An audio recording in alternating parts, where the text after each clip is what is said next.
think it's going to be a good day to have lots of cordless batteries. Did I just say cordless batteries? Yeah. Well, good morning, friends. Ironically, we have no power today. And as far as I know, it's not our electrical that took down the grid.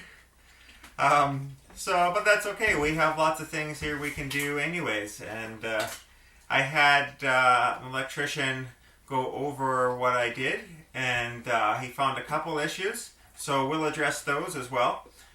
Two things that I missed are I need clamps up on this conduit for the overhead lights. The second thing I missed is I need to have a threaded connector and a nut on the inside of my panel, right where the main feed comes in. So I need to get a PVC fitting that is threaded and glue that onto the pipe that's coming out of the LB and through the wall with the main power, and then put a nut on it to basically firmly attach the panel to the LB behind. And I guess that ensures that if anything happens to the outside, the LB doesn't get pulled away from the panel, which of course you wouldn't want the main feed to be stressed, or wrecked being pulled out of the panel. I was thinking, in what application would this actually be an issue? We could have a tree come down, and if it came down and sideswiped the side of the shop, that could grab the LB and rip it off, because it is a protrusion like that. And that might be enough that then could damage the feed coming in. And I really wouldn't want to replace the whole feed if I could help it. So I do see a point for it. So I think that's good sense too. But overall, he didn't find anything that was unsafe or could potentially cause a future hazard or a fire hazard or anything. Everything looked good. So we'll get those last two details for the electrical done. And then we're going to start working on our lumber storage. So Finn, does that sound like a good plan to you? Yeah? Okay. Well, we better get to work then. You know what that means? That means you go get comfortable and I'll start working. Oh, okay. It's a little bit boring in the shop for him, even though he does have a nice bed and a couple toys. I always try to make sure that he gets lots of praise, and we get attention breaks, or we go outside and play for a little bit, just so he's not sort of stuck in here waiting all day. And it seems to work pretty good, doesn't it? Yeah. Now I got you all riled up.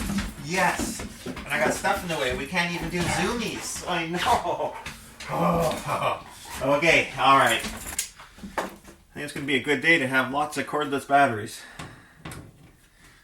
Did I just say cordless batteries? Yeah.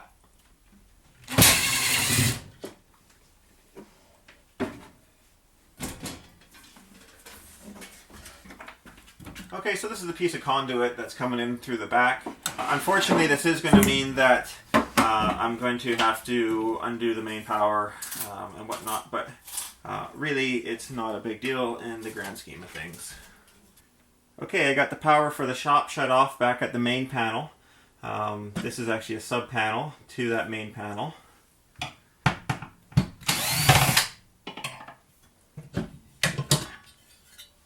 One of the questions the electrician asked the other day was whether the panel had its bonding screw in place or not. And in this application, the bonding screw has to be removed, which it already has been. But this is what this one typically looks like. They paint it green so it's easy for you to see. And it would go right in here. And what it essentially does is it joins or bonds the neutral to the ground. That's about all I know of it. And I've yet to run into a situation where the bonding screw is supposed to be left in place. I'm sure there are applications for it. I don't know really what its purpose is in terms of what the end effect is. But that's something to pay attention to with your situation, to know that, whether or not it has to stay in or come out. Maybe I'll ask him next time I see him. I'll ask him what the purpose actually is of bonding your neutral and your grounds together. So what he suggested doing was trying to see if we can just remove the panel off the wall enough without having to start undoing a bunch of wiring in order to slip that connector in here. So that's what we're going to try for, and we'll see how that goes.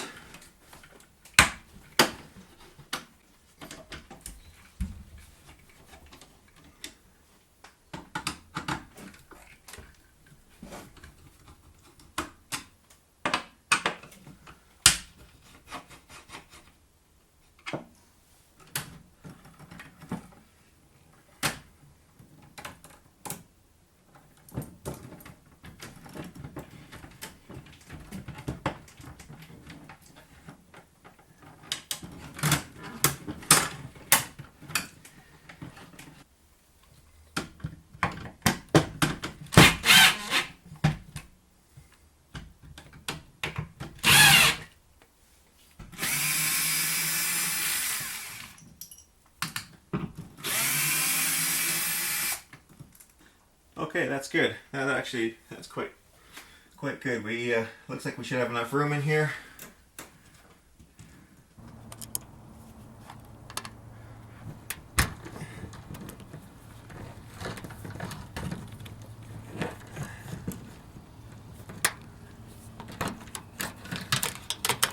Okay, I'm not going to undo the conduit and LB yet, because if I can help it, I want to leave these attached so I don't have to recock this. But if we have to, we have to. But let's try it from the inside first and see. We just might have enough room with that panel coming out that we can just do it all from the inside. Okay, a little update. I got a problem. When I did the knockout originally, I did it, I guess, a little too big for this connector, because I can push the whole connector right through.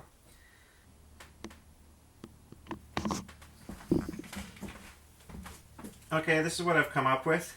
I'm going to take 2 of these block off plates, and I'm going to enlarge the hole so it's just large enough that the threads of the connector come through it. I'm going to put one in the back, and then I'm going to put one in the front. Once the nut is tightened up, there'll be no way that it's going to be able to go anywhere. Okay, it's got a couple of these block out plates. I traced the diameter that is currently the knockout in the panel, and this is what we have to reduce it to. I want to cut these both at the same time, but I got to remember that this is the mark made on the outside of the panel, and so the inside of the panel is going to have to be brought in some. So what we're going to do is shift our offset by that much.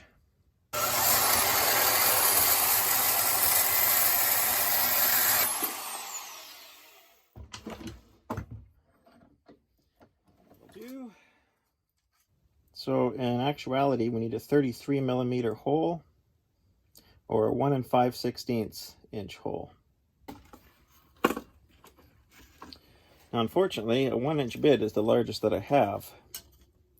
And I literally just gave my brother my step bit because I didn't think I would really ever use it. I've had it for too long and never had a real need for it, so I gave it to him 2 days ago.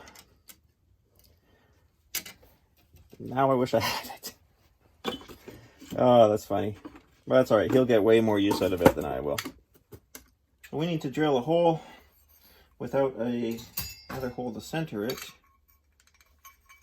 So a little cheat is to use a hole saw in a hole saw.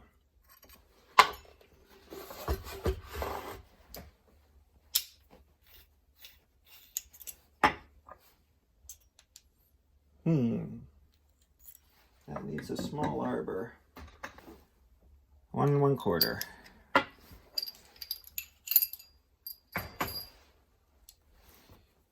Well, oh, I think these are different arbor sizes. It only works if you can fit them on the same arbor. Unfortunately, this is a small arbor and this is a larger arbor. Well, that's double rats. Okay, well, I guess this is going to be our next plan. We have to make a plug. That's what this thing here is for this particular bit. And which I kind of got jammed in there now at the moment, but we have to make a plug that's going to fit that and then drill through it.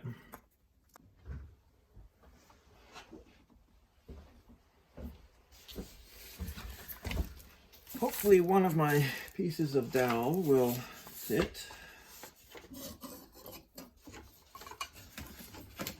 That's too big.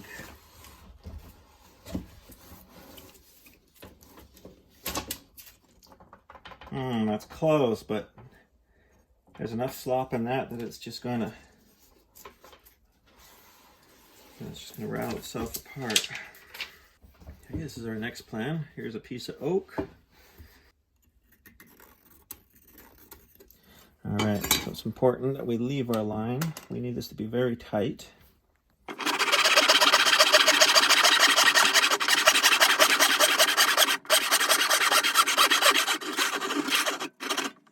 Boy, that's a dull saw. I just grabbed the saw out of my pile of saws that'll be restored in the future because my good saws are still packed away. This knife is small, but it's very strong and very sharp for its size.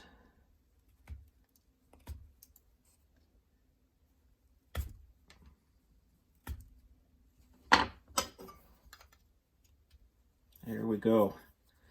And this is the fit that I'm looking for. Very tight. Perfect. Next thing we want to do is we want to do a test hole with this hole saw and just be double sure that this diameter is going to actually be large enough for us to fit our connector through.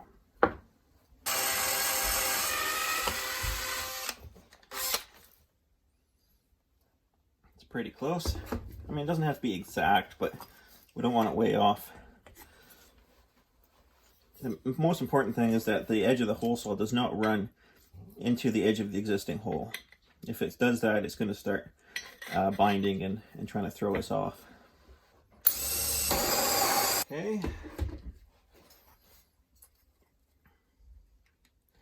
And no, it is too tight.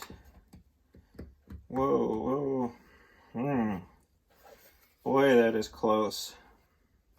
This next size that we have is about even with the outside diameter. So that's not going to work well for us either. Okay, well, we're going to use this one that seems to be a little too tight of a fit. And metal usually makes the hole saws walk a little more than wood, so maybe it'll be okay. And if not, we'll just take it back to the metal shop, run a die grinder around it. And we're going to have to clamp this like that. Okay. Alright, so you can see in here I got our plug. It's roughly centered in this hole, so that's just going to allow our pilot to come through. And hopefully, we'll see.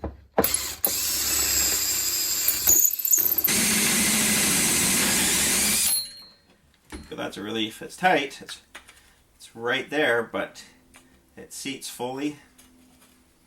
Perfect.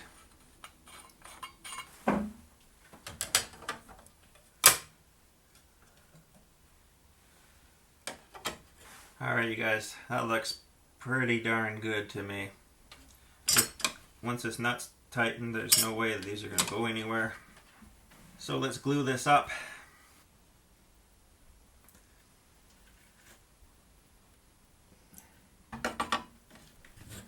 There we go.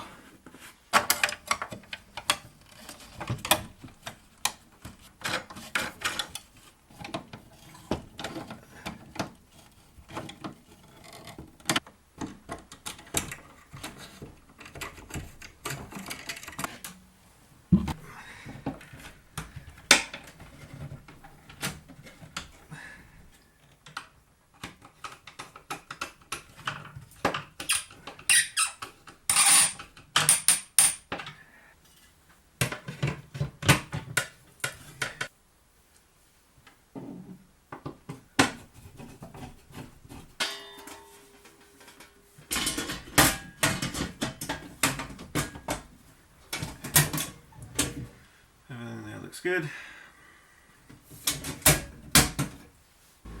Alright, well last night we finished up the connector coming into the back of the panel. So the other thing now that we have to do to finish bringing this up to code is we have to install some strapping on the conduit for the overhead lights. Initially I didn't think it would be something that would be required because I only have about a 5-foot span in between boxes and the conduit is not going to go anywhere. But I can see, once again, for code applications, how they're worried about something hitting and swiping off the conduit. So the way it was explained to me is that strapping needs to be located no more than 12 inches away from the electrical box, and that there can't be any more than 4 feet between each individual strap. For fastening the straps, I'm going to use some Craig's pocket hole screws, softwood short ones. I'm using these not only because I have thousands of the darn things, but they have a very nice large flat shoulder on them, and I want to have something with a flat shoulder as opposed to like a typical tapered wood screw. So we'll get these zipped up and then on to more enjoyable things. Isn't that right? You're opening the bag for me? Okay. Thank you.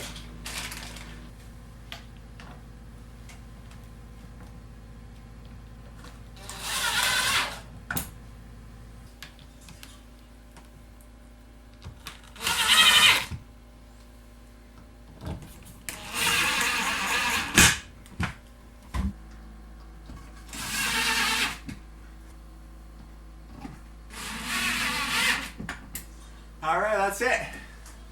As the railroaders would say, that is the last spike. I think it's going to be a good day to have lots of cordless batteries. Did I just say cordless batteries?